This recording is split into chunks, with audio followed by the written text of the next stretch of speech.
to the Become Revolutionary show, where we talk to you about how to get over those hurdles to become revolutionary in life and business.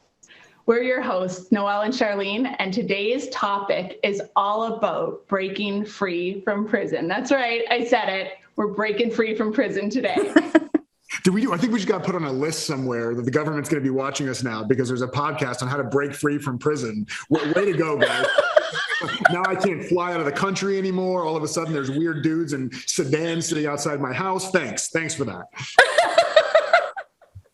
Well, let me introduce our guest today. Jason J.G. Goldberg is a mental performance and leadership coach for celebrities, change makers, and CEOs.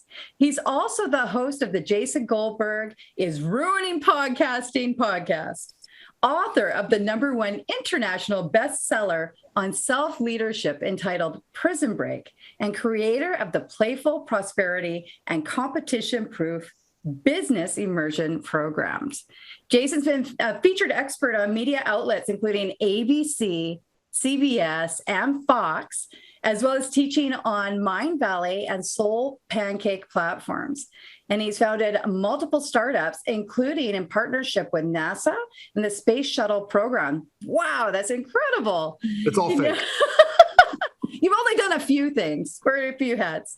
He now focuses on blending his signature mix of simple and transformational wisdom, captivating storytelling, practical business mentorship, and belly-busting humor, for sure, to make personal growth less personal growthy and to leave everyone he meets with at least 5% more joy than when he found them. What a blessing. As a sought after. What a mission. That's amazing. More joy in such a dark time. Let's go. I'm eager. Go. We need it. We need as many joy junkies and hope dealers as we can right now. We really do. We really do. So let's just jump into the conversation today. We are so grateful and honored and blessed to have you here. We really want to shine light in that darkness, that chaos, that confusion that the world has right now. And that's just exactly what you do. And you've written a book that really speaks to that. And we're really hoping to dive deep on what inspired you to get this going to begin with? And tell us a little bit about yourself.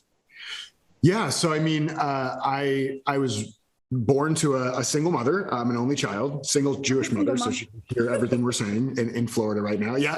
Are you a single mom? I'm a single mom. Yeah. Yo, respect. Like, I don't know if I was just a total little schmuck, but as a single, like, just respect. Like, I don't know how you do it. So that means you have the hustle gene in you. Like, you're just going to make it work no matter what. Like, I love that. And my mom was the exact same way. Yeah. And with that, like with her, she was super hard worker. We never really had a lot of money, but she like always made things work. And I always had what I needed. And because of the way she was raised very much in this kind of victim perspective, right? And just being what I now call being a prisoner of circumstance, right? That your happiness and your sadness is dictated by all outside circumstantial things. And so just like any household that you're raised in with a certain language, you learn to speak that language. You become fluent in that language. And so from a very early age, I became fluent in victim. I was bilingual. I had English and victim. So those were kind of my two languages I spoke. And so even though I was, very much the class clown, the jokey center of attention. I know you would never guess any of that from these first few minutes, but even though I had all that going on, I also was suffering a lot silently. In fact, the humor was a way for me to kind of mask the pain that I was feeling. I was chubby from a very young age. I was kind of the fat kid by the time I was in elementary school. By the time I was in high school at 15, I was 250 pounds, which, 15 is when kids are really loving and accepting and never judge you based on your appearance. So that was always fun. And so it just got to this point where as I got older and older, not only did I continue to put on more and more physical weight, but there was all this emotional weight that was also being carried around, just tons of sadness and anxiety and depression and suicidal ideation into my late 20s and being on antidepressants from the time I was around 15 years old. They put me on these things. And it was just so interesting. And that's a whole other story about, with pharmaceuticals, but that was what they did. And so it really wasn't until my very late 20s, where I had gotten into technology very early. I was in IT consulting for the better part of 15 years, last 7 years, director of engineering and operations for an IT consulting firm. And it was while I was there, doing great financially and professionally, youngest director in the history of the company, making well over 6 figures in my mid 20s, doing, challenging work, having a whole team of engineers that I was working with. And I was the most depressed I had ever been. I was 332 pounds by this point. And even though I had all these kind of circumstantial things that should have made me happy, I was miserable. And it wasn't until this day, and I wrote about this in the first chapter of Prison Break, it wasn't until this particular day in 2009 where I finally got the wake-up call that it wasn't, my genetics that were the problem, and it wasn't my family issues that were the problem, and it wasn't that I didn't have a father that was the problem. It wasn't my employees or my boss or my client. It wasn't any of those things. It was just a lack of personal responsibility and a lack of true understanding about how life works that had me in this place. And so that was where kind of the quest started for me to figure out, well, like, hey, there are people I know who have been through objectively way worse things than I have, and they don't seem to be suffering as much as I'm suffering. What do they know that I don't know? And that started the kind of reverse engineering seeking process of being on this personal growth journey. And that's been, I guess 13 years now since I started that journey. Wow, so cool. And I want to hear how you're helping people, and I want to hear more about the book. But the first question that popped into my head was, who were some of those people that you suddenly, when you started researching, oh, wow, there are people out there. I'm just curious, who were some of those people that you first started following or being inspired by? Yeah, I was taking in everything. I was just asking people, what are you reading? Anybody who was into personal growth at all, I was I don't know anything about it. I don't know who I should be looking at, but what are you reading? First personal growth book I read was Think and Grow Rich. And I did not enjoy the book. I hated the book. And the reason is that, and this just shows the mentality that I had, and it shows, and I know I'm not alone, it shows kind of how we're raised, is that the reason I hated Think and Grow Rich is because throughout the entire book, he keeps saying things in the realm of by now, you've probably uncovered the secret that I've been telling you. And I'm just what? Just tell me this. Why are you pointing to just tell me the secret? Yeah. And the secret was that in a way, our thoughts create our reality, right? But I was so detached from the idea that thoughts were not reality. What do you mean my thoughts create reality? Circumstantially, that person cut me off in traffic. That client is too demanding. That employee of mine is a complete moron and I should fire him. What do you mean my thoughts are creating my reality creates my reality? And so I was totally turned off by this book. Of course, as I continued to go down the path, I started to open up more to this idea, and then things started to change. Wow. Right. It's kind of you jumped on the, sorry, go ahead. And that's a big I'm going to go for it. I'm jumping in. How long have you been married to each other? Is this a new? We are like a weird couple. Yeah, I want to dive in on that because this is a huge conversation right there, because it will help you understand the difference of what success really looks like for you, is understanding those thoughts, and that thoughts are there. Yeah, it's one thing to say that, you just change your thoughts. It's not really that easy at all. How often do you guys have a negative thought? I went to this one professional this one time, and he did this, I think it was called biofeedback, where he measured my brain waves. I was having a negative thought, guys, every 3 seconds. It was crazy. But unaware of it. And I'm like, how are you even able to measure that? So that made me really curious on this journey of trying to understand how thoughts evoke emotions, and the emotion evokes an action and a behavior, and then you create patterns and habits from there. I'm like, I don't want to be suffering unconsciously from this. So how do you help people? Do you help people in your practice catch those thoughts, have an awareness about it on the front end? Because if you're not even aware of it, how can you catch it to begin with? Right. And the thing is that the awareness piece is not as difficult as we would think it is when we approach it from this other perspective. It's that anytime I'm feeling anything less than joyful or peaceful, that's the sign that there's something in my thoughts that's causing that experience. Wow. So you don't have to even catch the thought. You can catch how you just feel as a human. And that's much easier, right? It's very often, very seldom rather, that if somebody is stressed out and you say to them, hey, you look stressed out, they go, really? I don't feel stressed out at all. No, they're like, yeah, I'm fucking stressed out. I mean, you're real perceptive there. I mean, we know, we can tell when other people are stressed out. We can definitely tell when we're stressed out. That is the little indicator on the dashboard of your consciousness that you're low on something, right? In the same way your car has a little light that comes on when you're low on fuel. And the beautiful thing about that light, first of all, is number one, I don't know if you've ever had a different experience, but for me, I've been driving since I was 16-ish years old. I have never had a car in all of the years that I've been driving that when the light came on the dashboard saying I was low on gas, that I got mad at the car. You stupid car. What do you mean you need more? I just put gas in you 2 weeks ago. How dare you tell me that you need more gas? You are a piece of crap. You are a loser. I should have never bought you.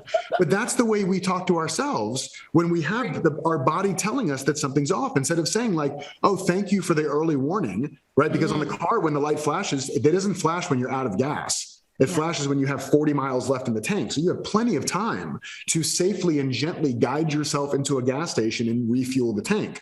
The same thing can happen here. So when we start feeling the stress in our body, let's use that as an early detection system that says, hey, something's off. And I'm telling you early that something's off. Let's slow down and check in with that.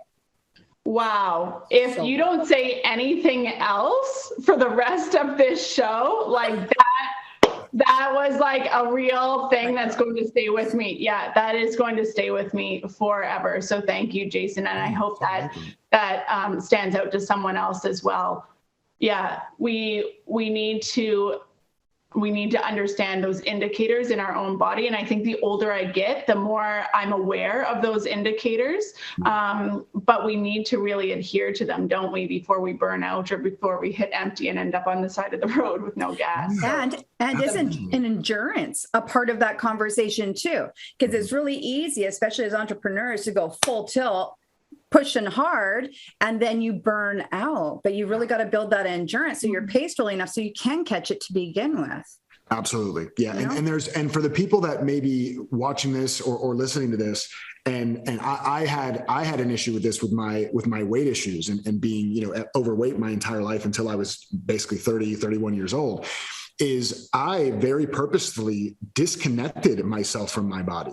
Like I lived here. Like I'm not trying to Vogue, by the way. I lived here. Like I was just living in between my ears, right? It was exactly. Yeah, that's very, very Madonna of us. And there was just like I wasn't connected to anything from the neck down. So when people would say to me like, "Oh, where do you feel that in your body?" I'm like, "What are you talking about?" Like my head just feels like it's spinning out of control. And so the first thing here is if you're one of those people who doesn't really feel a connection to your body, first of all, I feel you 100% because I know what that was like. And the first thing I would say is start doing practices to get back in your body. It could be as easy as going on walks or working out or whatever it is, or just doing things there's a lot of somatic exercises. If you look online for like somatic exercises, you can do progressive muscle tension, little things. It'll take you 5 minutes. If you Google progressive muscle tension exercise, it's like a 5-minute thing on YouTube. There's tons of people that have done them. So for anybody who's in that place where they don't really feel a connection to their body, try that first and then start listening to those sensations going forward. That's so great. So you started reading things like Think and Grow Rich, and then you read some more.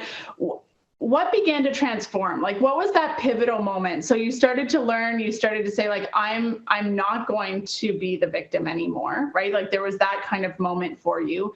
And now you're helping other people. But what happened in those next couple of chapters? Like what happened in that transformation? It was magic. No, I'm kidding.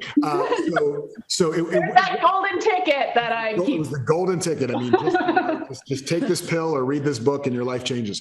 Right.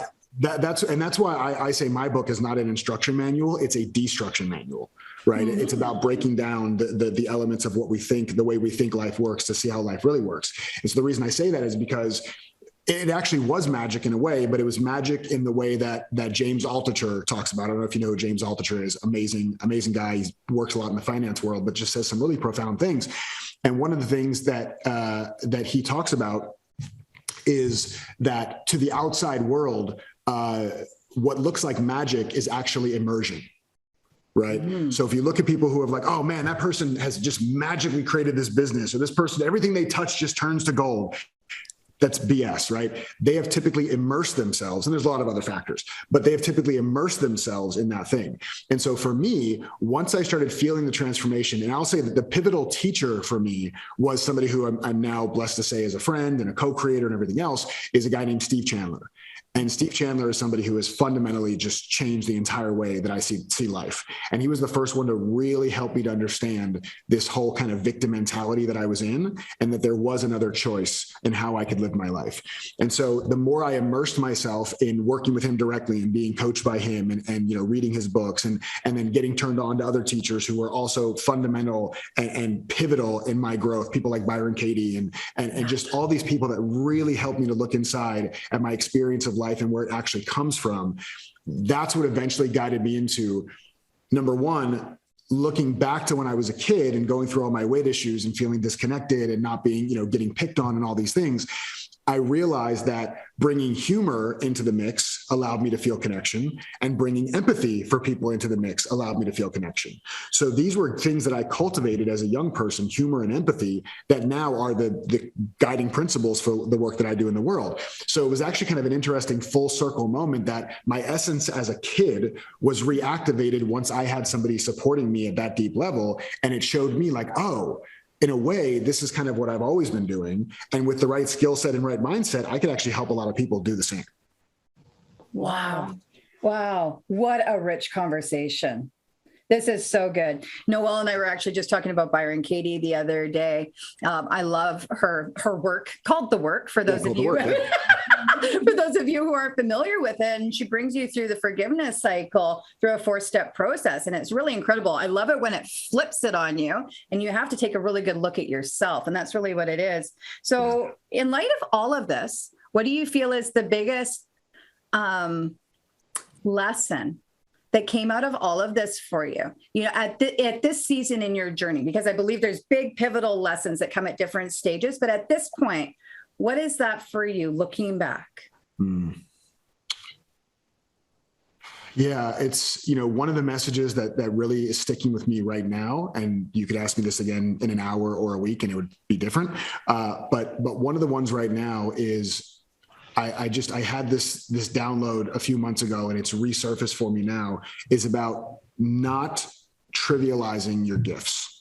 Like it's such a big thing. And I don't mean that from there's a way to take that could kind of be seen as self-serving and self-centered, like, everybody has an amazing gift and everybody's gift needs to be enacted in the world and all that stuff. And that's true too.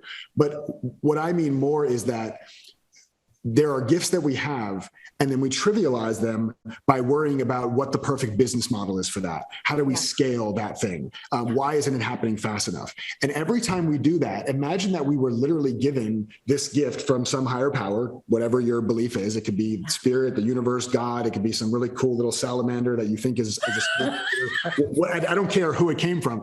But imagine you receive this powerful gift. Maybe it's humor. Maybe it's empathy. Maybe it's, connectedness. Maybe it's compassion, whatever it is.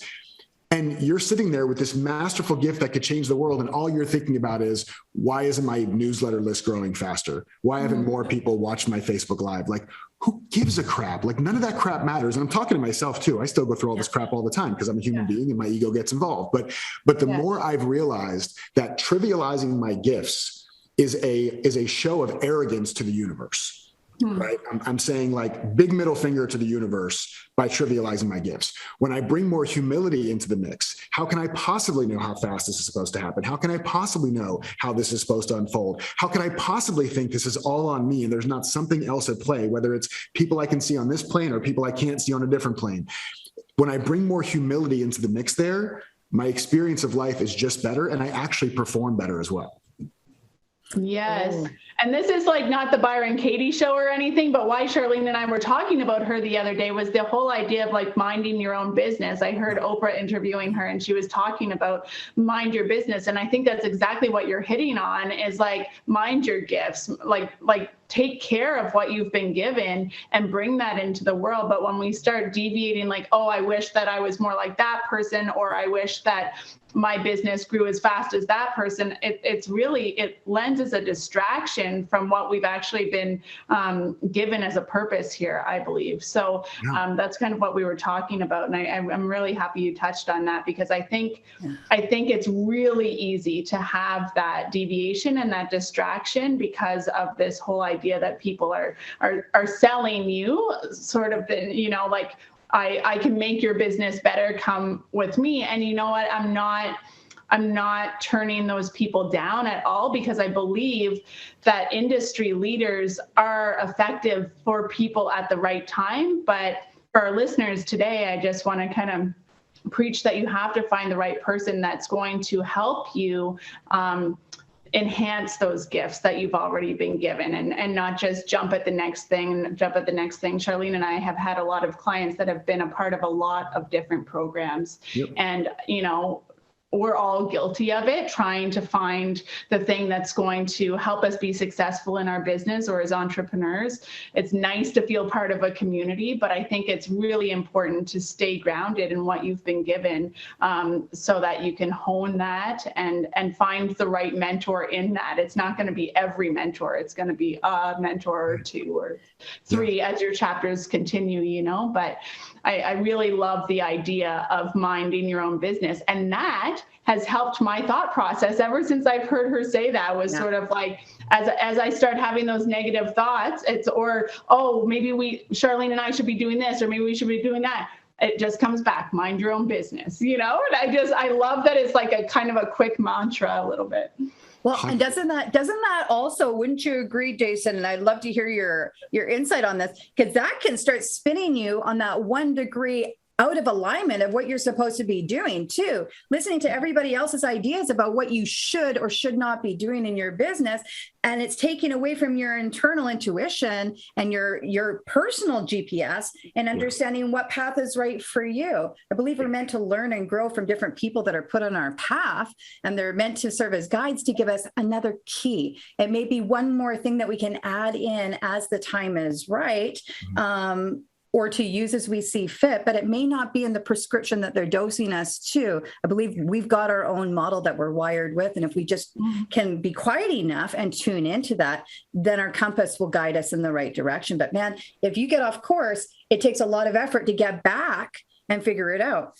Yeah. Which kind of leads me to a follow-up question is, for those people that are stuck and maybe did get like distracted, they started off right, they were like, I know what my gift is, I'm going to go for it. They built this business model. All of a sudden they're spinning in this other direction. They're like, how do I find my way back to myself again? Was that really my gift? Like, how do you help them? Do you help people discover their gifts? And what ideas do you have to help them if they're just feeling lost right now? Yeah. So a few things in there. So the first thing is, I think you nailed it when you were talking about the alignment piece. It's so huge. There was a documentary I watched where they were digging into all the different diets you could do, right? Like there's the Mediterranean diet and South Beach and keto and all the different, there's probably a shark milk diet that's here in Venice in California somewhere, but there's all these like weird diets, and they were trying to figure out which is the best diet.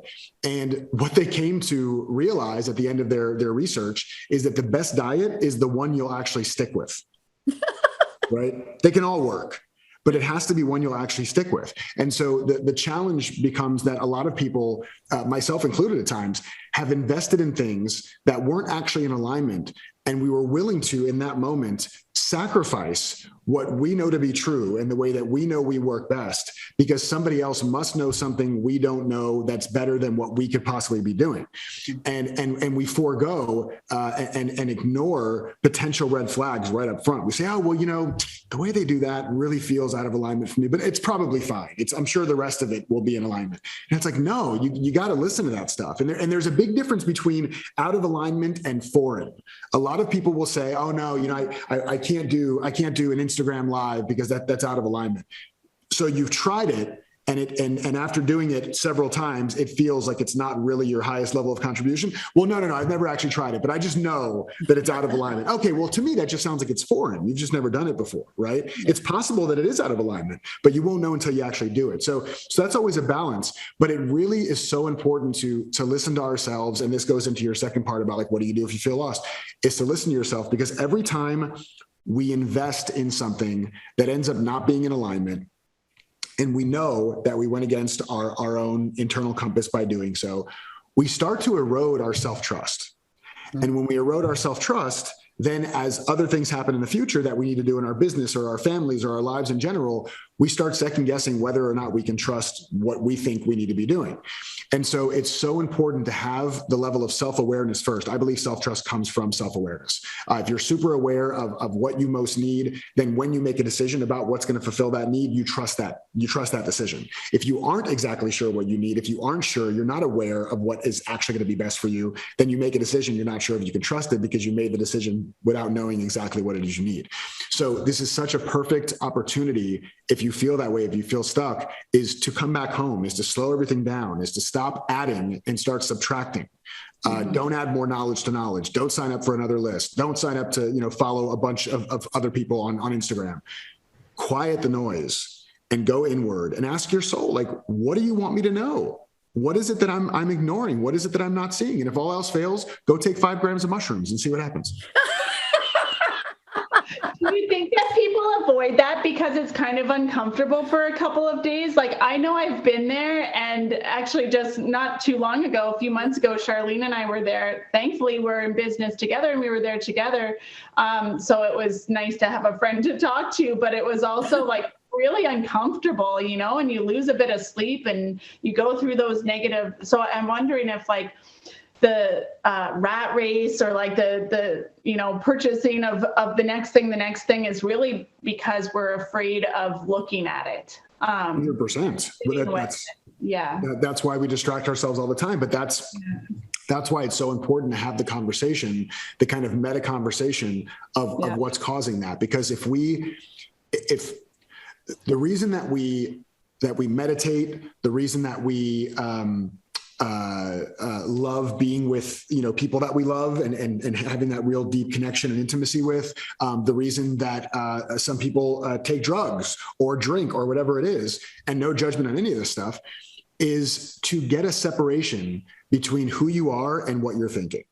Mm-hmm. Right? That's the benefit of all those things. You lose yourself, right, when you're in those activities in the best way possible. Yeah. Right. We lose the narcissism of, oh my God, my life, right? This is this whole notion, and this is something that I'm constantly exploring for myself, this whole notion of my life, right? And when I'm focusing on my life, then I notice there are a lot of things that feel like a threat to my life, including my own thoughts. They feel like a threat to my life. But thoughts can never be a threat to my life. Right, to my actual life. And thoughts can never be a threat to life in general. If I were to zoom out and stop focusing so much on my life and what I think is a threat to my life, and just focus on the opportunity and the experience of being alive, then it's much easier for me to get this separation between who I am and what I think. So the more I can do that, the more I can really recognize that, listen, if I look back in time from the time I was born to now, and I'm trying to figure out what's real, right? Because what's real is all that matters. Like if somebody went up to you right now, Noelle, and said, I hate your purple hair, would you be upset about them saying, I hate your purple hair, knowing you don't have purple hair? No, because there's nothing in reality that for a fact you don't have purple hair. And so even though there's the presence of a hateful thought, it doesn't seem to land for you because it's not the truth, right? So if we can do that same thing with all thoughts, to recognize that thoughts are not instructions, thoughts are not punishment, thoughts are not truth, they're just thoughts, the more we can create that separation, then the presence of the thoughts can be there, but we don't attach to them. We don't make them overly significant. We don't take them seriously. And then our experience of life is lighter as a result. So good. In fact, I was just thinking, if someone said, I hate your purple hair, I'd be like, oh, that person's not doing so well because my hair is purple. What are they thinking? But then I'd be like, but honestly, like that's really what I should be thinking if someone came up and just said, I hate your hair. Yeah. It's like, oh, well, they're not doing so well. because they're coming at me like that, right? Well, and more so than that, if you're saying it to yourself, and if you're saying it to yourself, wow, is that true or is it not true? And if it's not true, don't pick it up. Yeah. Right. Yeah. And so when you look at that and then you zoom out and you look at the entirety of your experience of being alive, there's only one thing that's been constant since you were born. And it's not your body, because your body has changed tremendously since you were born. I mean, I would hope so. I'd feel terrible for my mom if this version of me came out of her. So like a poor woman couldn't walk ever again. So that, that my body has changed. My thoughts have definitely changed. I've had thoughts come and go and come and go and come and go. Emotions come and go, come and go, come and go. So none of that stuff has been constant, right? The one thing that's been constant is my ability to be aware of all of it. Right. Since the beginning of my own consciousness, and maybe I don't remember it as a baby, but since the beginning of consciousness, I was able to be aware of things. At some point, I forgot, or I lost track that I was aware of my thoughts and started believing I was my thoughts. But how could I be my thoughts? Because if I was my thoughts, then either those thoughts would be constant, they would never change, they would always be here.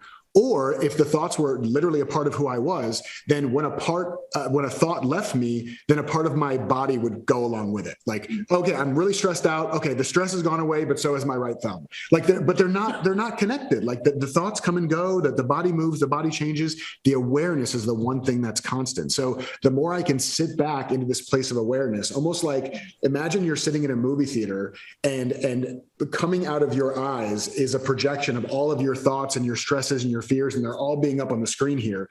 You as awareness is the person sitting directly behind you as the projection, just watching it all on the screen.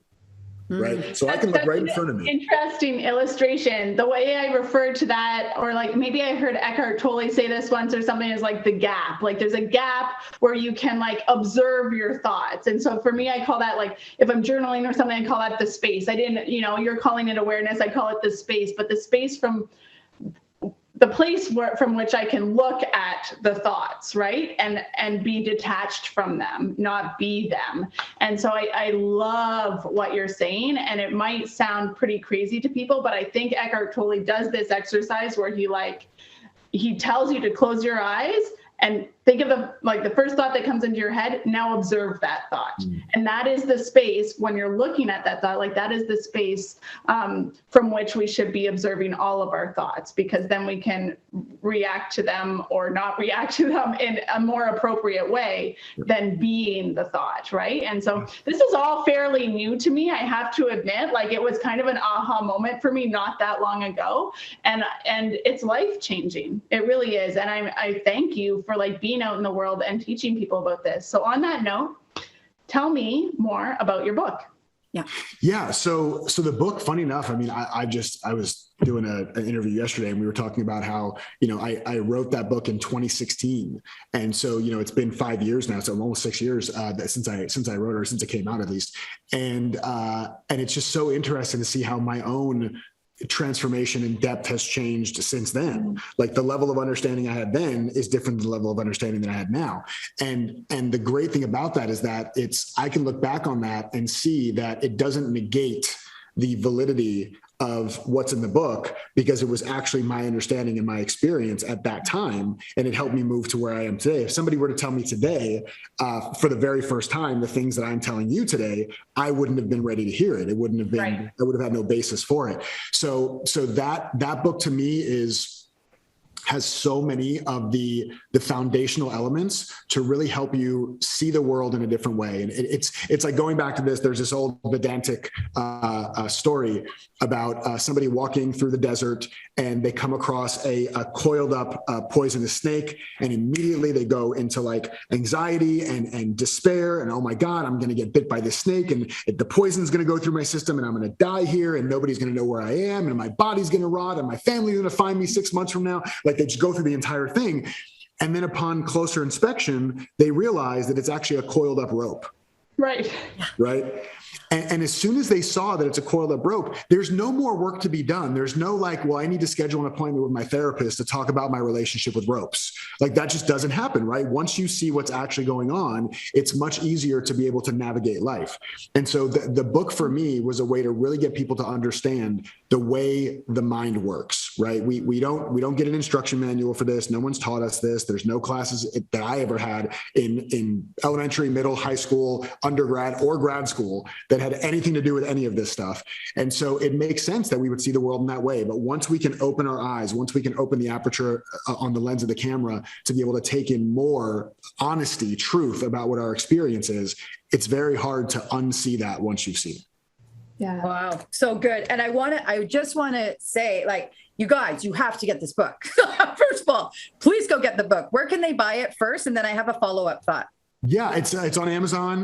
You can get the Audible version. I read. There's of course the Kindle version, the paperback version, and if I didn't already, I'll give you guys a link that you can give to people to get a free copy. If they want a free copy of the book, I'll give you a link. And if they're in the States, they can pay a couple bucks for shipping and handling, and get a paperback. But no matter where they are, they can get the audio or the digital one for free.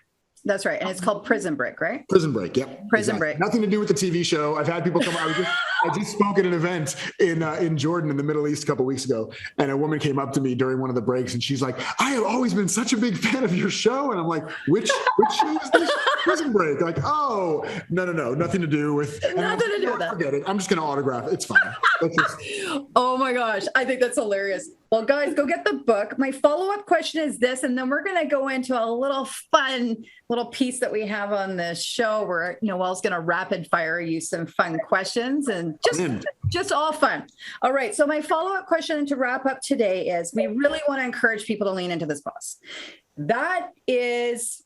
There's a lot of resistance that will probably come with leaning into that pause for a number of reasons. But a practical one that comes up for a lot of people is, I can't do that. I need to keep up with social media right now because if I'm not online, I'm not present there, I'm not all over the place right now, then I'm going to drop off, I'm going to get behind, and there's this FOMO thing that comes out. How can people lean into this pause, give themselves this time to do that, give them that opportunity to hit the mute button for a minute on themselves without losing this momentum that they feel like they're already in, because this new identity piece with them, reconnecting with who they've become at this stage and making sure that they're realigned will only bring them up better. It'll help them show up stronger moving forward. But how can they give themselves permission to do this? What ideas do you have around that? Yeah, so it's a super common thing, especially with people who are, like I've always been, type A, super ambitious, all those things.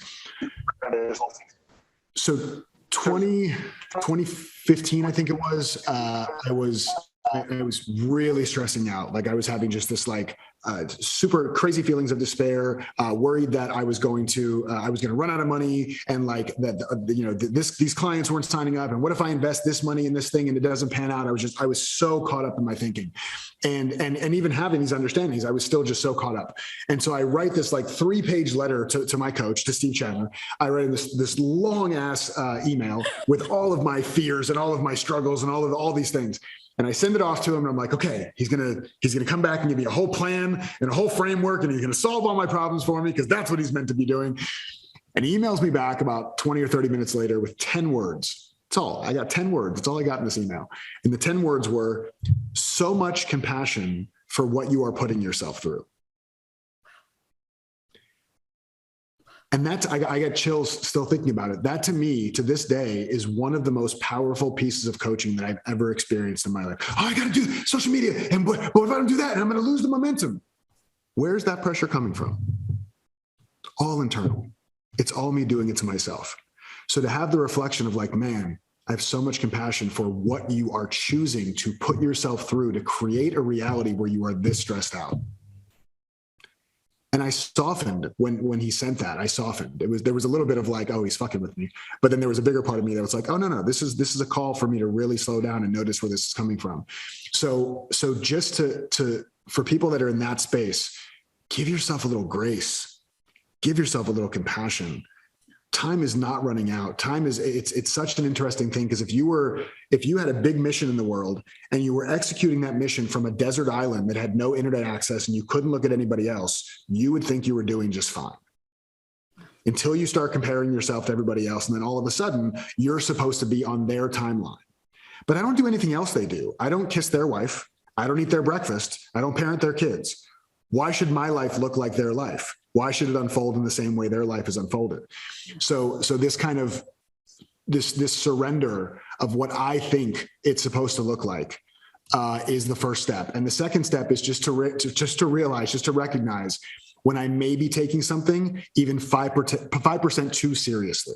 And I ask myself this question all the time, like when I really get caught up in my own stuff, because it happens all the time still, I get caught up and I go, is there any chance that I'm taking this thing too seriously? Any chance in the world? Like even a 1% chance that I'm taking this too seriously? And I have yet to ask myself that question where the answer was no. The answer is always yes. I'm always taking it too seriously. So when I can really get into that mode where I have compassion for myself for whatever it is that I'm putting myself through, and I really have this level of surrender and patience for the process, then I bring a more peaceful energy to whatever it is I'm creating, and then I'm much more effective. Wow, what incredible insight. What a blessing, man. You have just been a wellspring of I'm just going to mute Noel for a moment here. Speaking of not taking ourselves too seriously, over the past couple of days, technology's been real wonky donkey for us. So we'll see if there's an echo. If there, maybe Noel, shoot me the questions just in case there is, and then I'll rapid fire them for us. But yeah. Anyways, thank you so much for sharing that.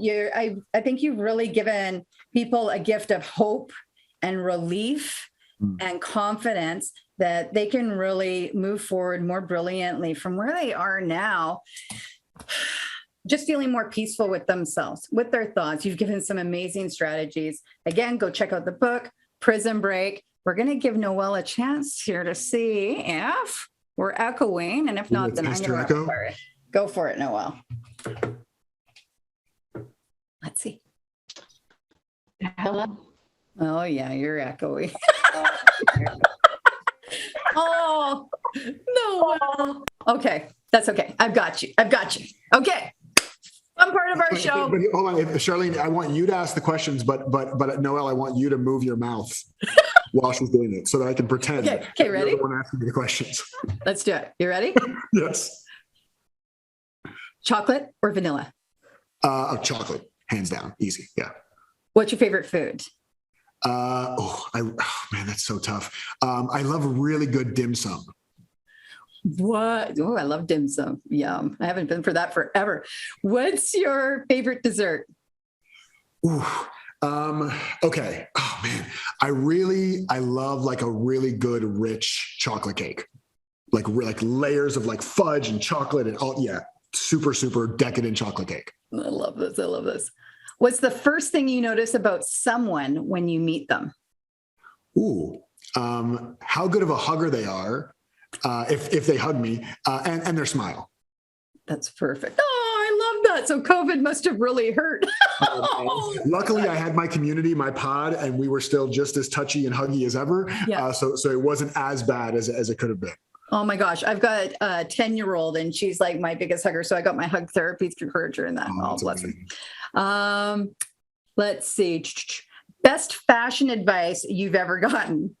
Funny. So I have a stylist that I've worked with, and her whole thing was she got me out of, I used to have black glasses, and she said the black glasses, like the black frames, they hid my face. Like they blocked people from like really seeing my face. So she put me in clear glasses. So that was a fairly recent, over a year ago, I guess, but a fairly recent piece of fashion advice. Oh, I like that one. That's really good. She's good. All right. What's the best compliment you've ever gotten?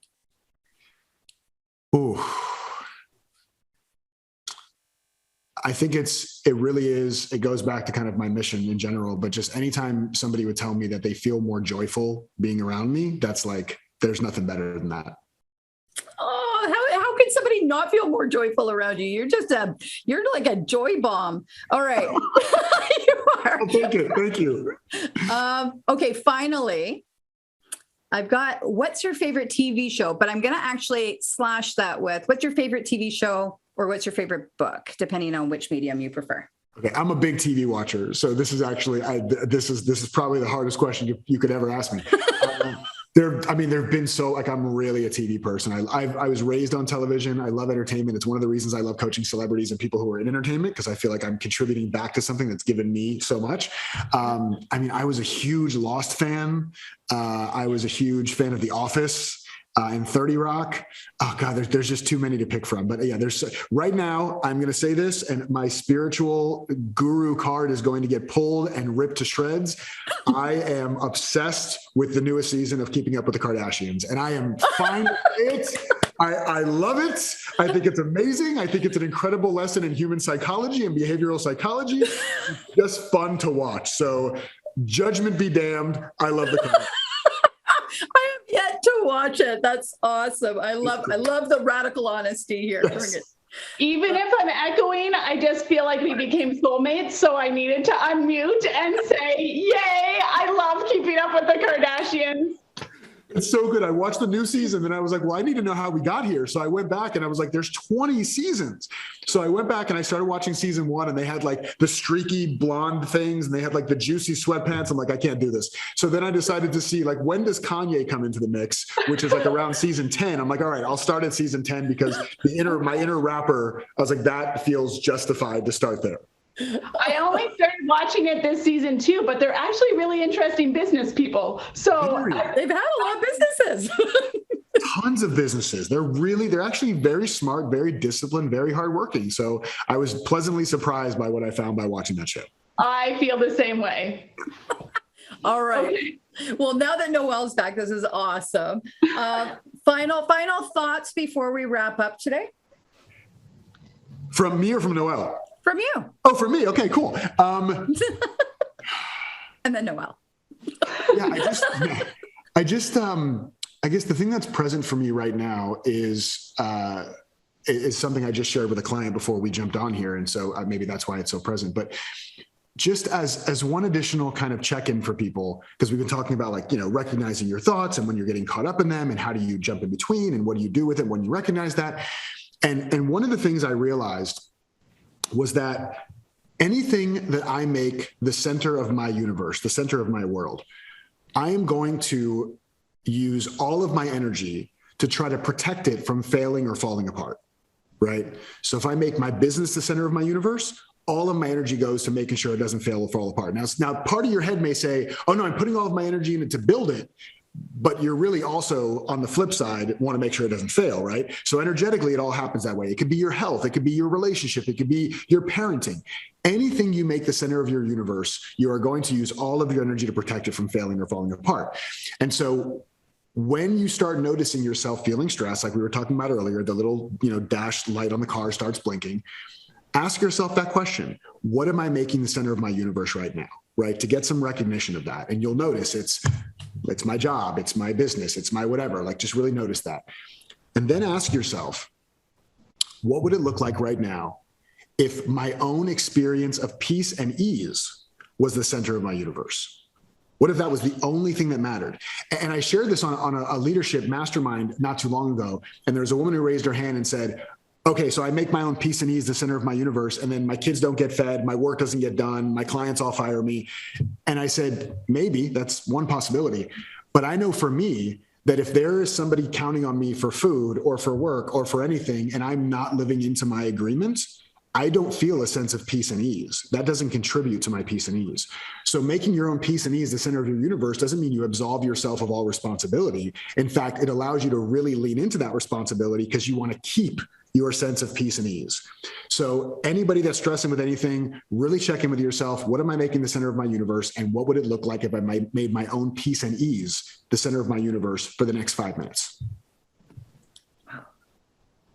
Very, very powerful. It reminded me, we ran an event once for a chiropractor, Dr. Franson, and he said that he did like a big, development practice with his wife, and they were like goal setting, and her goals, she had 3, they had to come up with 3 goals, and her goals were peace of mind, peace of mind, peace of mind. because really everything she was working towards, it was so she could achieve her peace of mind, not having to worry about this, that, the other thing. And I thought that was really powerful, you know, because whenever we goal set, it's like we kind of have these horse blinders on, but if we remove them, kind of open up to our ultimate goal, I really like what you're saying about the peace and ease. It's like, how can I achieve that, instead of thinking like, how can I achieve more money, or how can I achieve more status, or how, because really you have to go the 7 layers deep, right? The 7 layers of why, like, why do you want more money? Why do you want more business? Why do you want more, I don't know, fame and fortune, right? So I love that peace and ease, and that's going to stick with our listeners, I'm sure. Awesome. So happy to hear that. Well, we're going to leave it right there, folks. You want to hear more, reach out to Jason directly, go get his book. And thank you all for joining us today. Come back next week, like us on all socials, and let us know what inspired you most about today, because we want to share it forward with Jason. We wish you so much love, so much luck, so much light. And remember, we're stronger together. We go further faster. Let's be revolutionary, friends. Take care.